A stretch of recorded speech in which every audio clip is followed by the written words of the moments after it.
Ang patuloy na malalakas na pag-ulan ay nagpapalala ng panganib ng pagbaha at polusyon sa Baguio City. Mahigpit na minomonitor ngayon ang mga sapa o creek sa lungsod dahil sa walang pakundangang pagtatapon ng ilang residente sa kanilang basura sa mga daluyan ng tubig na nagdudulot ng pagbaha at polusyon sa lugar. Ang local government ay patuloy na nagsasagawa ng mga inspections at cleanup efforts, maging ng enforcement na may kaukulang penalties sa mga mahuhuling irresponsableng nagtatapon ng basura.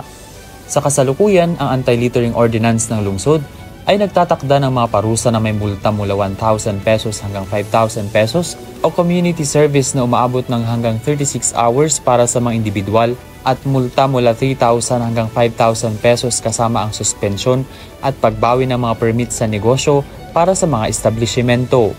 Ang mga barangay lalo na sa mga malapit sa creek ay mas mababantayan na kung kaya't nag-organisa sila ng inisyatibo sa paglilinis.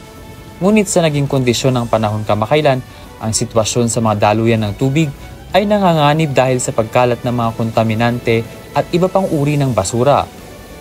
Illegal septic at grey water dumping sa mga creeks kasi ang nananatiling isa sa mga pangunahing alalahanin sa lungsod dahil bukod sa mabaho ay nagdudulot ito ng sakit sa mga residenteng malapit dito. Kaugnay nito, nagbigay ng babala ang mga otoridad at pagbabantay ng kapulisan sa mga daluyan ng tubig.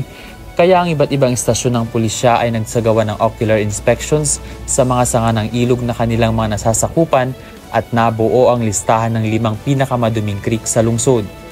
At batay sa kanilang pagsusuri, kabilang dito ang Easter Road ng Gisad, Magsaysay Private Road, Lower Rock Quarry, Pacdal Creek at Camp 8.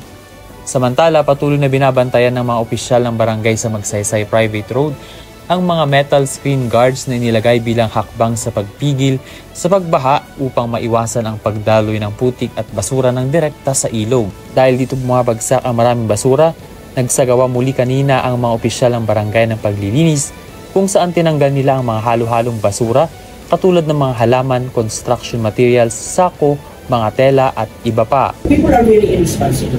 They throw garbages anywhere and they take advantage of the strong rain, of the typhoon, of throwing any kinds of garbages that are being trapped that stops the flow. So the activities that we are doing is becoming a routine is cleaning all garbages of the unknown, trap garbages of the unknown.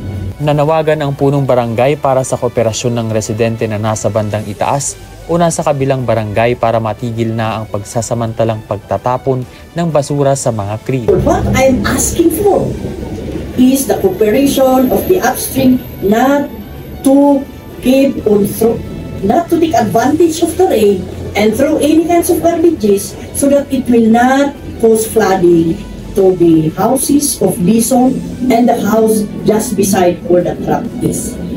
Sa kabila nito, napansin umano ng City Engineering Office ang makabuluhang pagbawas ng basura na naiipon sa mga paunahing inlet mula nang mailagay ang mga metal screen guards. Mula dito sa Baguio City, Ven Pong Sila para sa Mata ng Agila, Northern Luzon, matatag, matapang, matapat.